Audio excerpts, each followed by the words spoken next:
والدین کے سامنے بولے گئے 3 جملے گھر کا رزق مٹی میں دفن کر دیتے ہیں۔ وہ کون سے 3 جملے ہیں جو گھر کا رزق مٹی میں دفن کر دیتے ہیں؟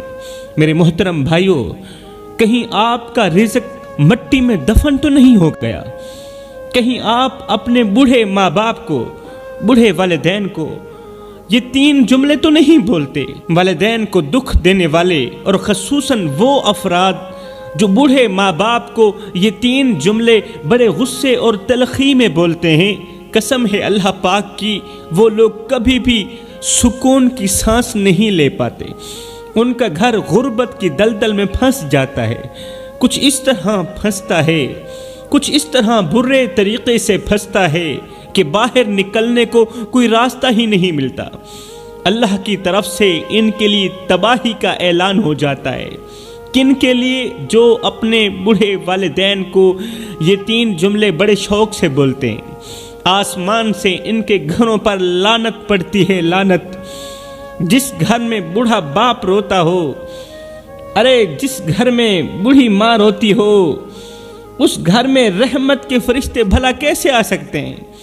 اس گھر میں رحمت کے فرشتے نہیں آتے، رزق میں برکت ڈالنے والے فرشتے روٹھ جاتے ہیں، اللہ کی برکتیں وہاں سے چھین لی جاتی ہیں۔ آج کل کے معاشرے میں ہم دیکھتے ہیں کہ والدین کی قدر بہت کم ہوتی جا رہی ہے، بوڑھے باپ کی قدر بہت کم ہوتی جا رہی ہے، بوڑھی ماں کی قدر بہت کم ہوتی جا رہی ہے۔ ہم اکثر دیکھتے ہیں کہ والدین کو بے وقوف سمجھا جاتا ہے، بوڑھے باپ کو بے وقوف سمجھا جاتا ہے، نادان سمجھا جاتا ہے، اور کچھ لوگ تو جاہل بھی کہتے ہیں یہ بڈھا ہو گیا ہے، یہ ان سمجھ ہو گیا ہے۔ ان کی باتوں کو نظر انداز کیا جاتا ہے اور والدین بیچارے جذباتی طور پر ٹوٹ جاتے ہیں۔ سنو، جو بیٹے اور بیٹیاں اپنے والدین کے ساتھ بے تکلفی سے بات کرتے ہیں، جو والدین کے لیے وقت نہیں نکالتے، غصے سے بات کرتے ہیں، وہ یہ نہیں جانتے کہ وہ ایک دن خود بھی وہی مقام حاصل کرنے والے ہیں۔ آج جس مقام پر کھڑے ہیں وہی مقام حاصل کرنے والے ہیں۔ جب انسان والدین کو دکھ دیتا ہے تو اس کا اپنا دل بھی کہیں نہ کہیں ٹوٹ ہی رہا ہوتا ہے۔ جب انسان والدین کو دکھ دے رہا ہوتا ہے نا، تو وہ اپنے لیے اپنے ہاتھوں سے گڑھا کھود رہا ہوتا ہے۔ جب انسان والدین کو تکلیف دے رہا ہوتا ہے تو وہ اپنے ہاتھوں سے اپنے لیے تباہی کا گڑھا کھود رہا ہوتا ہے۔ آج 100 میں سے 80% والدین اپنی اولاد کی وجہ سے بہت زیادہ پریشان ہیں، قسم ہے اللہ پاک کی۔ 100 میں سے 80% والدین، ماں باپ اپنی نافرمان اولاد کی وجہ سے بہت زیادہ پریشان ہیں۔ وہ رات کے دوسرے پہر تنہائیوں کو گلے لگا لگا کر روتے ہیں، اللہ سے فریادیں کرتے ہیں، رو کر کہتے ہیں اللہ ہم نے اپنی اولاد کے لیے کیا کچھ نہیں کیا، ان کے لیے تڑپے، ان کے لیے بھوکے رہے، ان کے لیے دن رات محنت اور مزدوریاں کی، محنت مزدوریاں کر کر کے آج میری کمر جھک گئی، آج میری گردن جھک گئی، میں اپنی رگوں سے خون نکالتا رہا، اولاد کی رگوں میں ڈالتا، میں اپنے منہ سے نوالے نکالتا رہا، اولاد کے منہ میں ڈالتا رہا، میں نے اپنی جوانی ان کے نام کر دی، اپنا بڑھاپا ان کے نام کر دیا، اپنی طاقت ان کے نام پر قربان کر دی۔ آج اولاد طاقتور ہو گئی ہے، میں کمزور ہو چکا ہوں، لیکن جب میری خدمت کا وقت آیا، بوڑھا باپ اللہ سے شکوہ کرتا ہے، ہائے نہ ہم رہے دل لگانے کے قابل، نہ دل رہا غم اٹھانے کے قابل، ربا تیرے بندوں نے دیے اتنے غم، چھوڑا نہ ہمیں مسکرانے کے قابل۔ والدین اللہ تعالیٰ سے شکوے کرتے ہیں، کہتے ہیں جب ہماری خدمت کا وقت آیا، جب ہماری نوکری کا وقت آیا تو ہماری اولاد نے ہمیں اکیلا ٹھکرا دیا، ہمیں تن تنہا اکیلا چھوڑ دیا، ہماری اولاد ہمیں اس قدر گور گور کے دیکھنے لگی جیسے ہم ان کے زر خریدے غلام ہیں، ہم ان کے نوکر ہیں۔ میرے بھائیوں، یہ ایک درد بھری حقیقت ہے اور کڑوی حقیقت ہے جس کا ہر والدین کو سامنا کرنا پڑ رہا ہے۔ اللہ اکبر۔ ایک بوڑھا شخص میڈیکل سٹور پر کھڑا رو رہا تھا،